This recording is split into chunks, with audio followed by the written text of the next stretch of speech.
self-knowledge is to recognize this wonderful fact is that you are extraordinary. You are unique. The odds against there being someone exactly like you are over 50 billion to 1. That every single part of your body, and anatomists and physiologists and doctors have demonstrated that your blood composition is different from any other person that has ever lived. Your fingerprints are different. Your lip prints are different. Even your ear prints are different. Even your toe prints are different from anybody that has ever lived.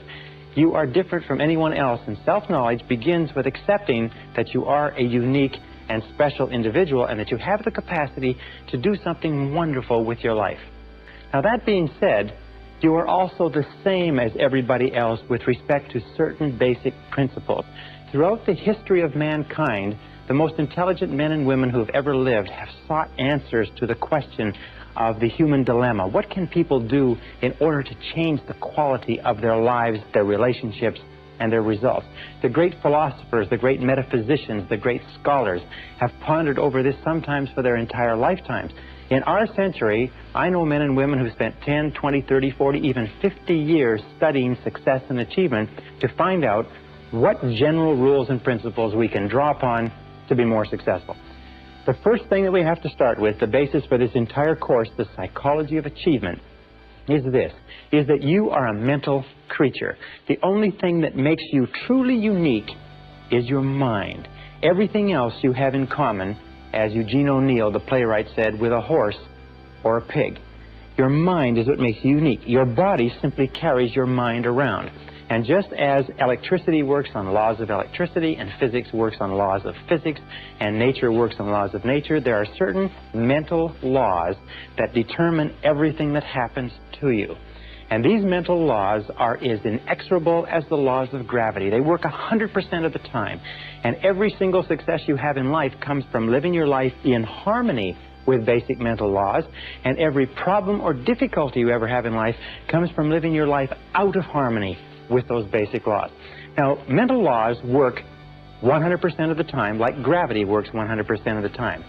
What it means is that if you step off a 10-story building in the city where you're living, or in London, England, or in Lima, Peru, you're going to go splat on the sidewalk, whether you know about gravity, whether you believe in gravity, whether you agree with gravity, or whether gravity is convenient for you, it's going to work on you nonetheless. The mental laws are exactly the same, and in this course I'm going to introduce you to about 20 mental laws, some of which are more important than others, but all of which it is critical for you to understand. Now let's start with the first of the mental laws. The first mental law, and by the way, these laws have been written about and studied for century after century, and many of them have been tested in our leading universities, research institutes, and think tanks in the last few years and found to be as true as they've ever been imagined to be. The first law is what we call the law of control. Now, the law of control is very simple. It's the basic law, and we'll come back to it over and over again. It says simply this. It says that you feel good about yourself, you feel positive about yourself, to the degree to which you feel you are in control of your own life. Or you feel negative about yourself to the degree to which you feel you are not in control of your own life. All you have to do is look at your life today and ask yourself, what parts of your life do you feel the best at? What parts of the life do you feel, your life do you feel most in control? You'll find those are the places where you are the happiest.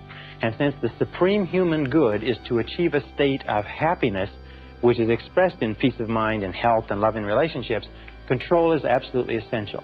Psychologists today call this the difference between an internal locus of control, which is feeling that you're in charge of your own life, versus an external locus of control, which means the feeling that something outside of you, your bills, your relationships, your job, your health, are somehow controlling you. As a matter of fact, locus of control research, and there are many tests that you can take to determine where you are on this chart in terms of locus of control and what areas of your life you feel more in control and less in control.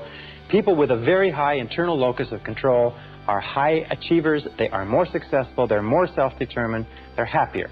And many of the things we're trying to do in this course is to give you a far greater sense of control, of being in charge of every aspect of your life. Now, control begins with, first of all, your thoughts. Interestingly enough, your thoughts, what you think about things and how you think, determines your values. It determines what is going on inside you. Once they are stored away, Your thoughts determine your feelings. It's how you think about something that determines your feelings, whether you are happy or unhappy, whether you are scared or confident. Your feelings then determine your actions. So we start off with the law of control, saying that the key to success is to feel that you are the master of your own destiny, that you're behind the steering wheel of your own life. You're in charge of your life by taking full and complete control over your thoughts. Your thoughts will control your feelings will control your actions, and your actions, remember, it's always your actions, will determine your success or your lack thereof. So the law of control is important. Now, as opposed to the law of control, we have what is called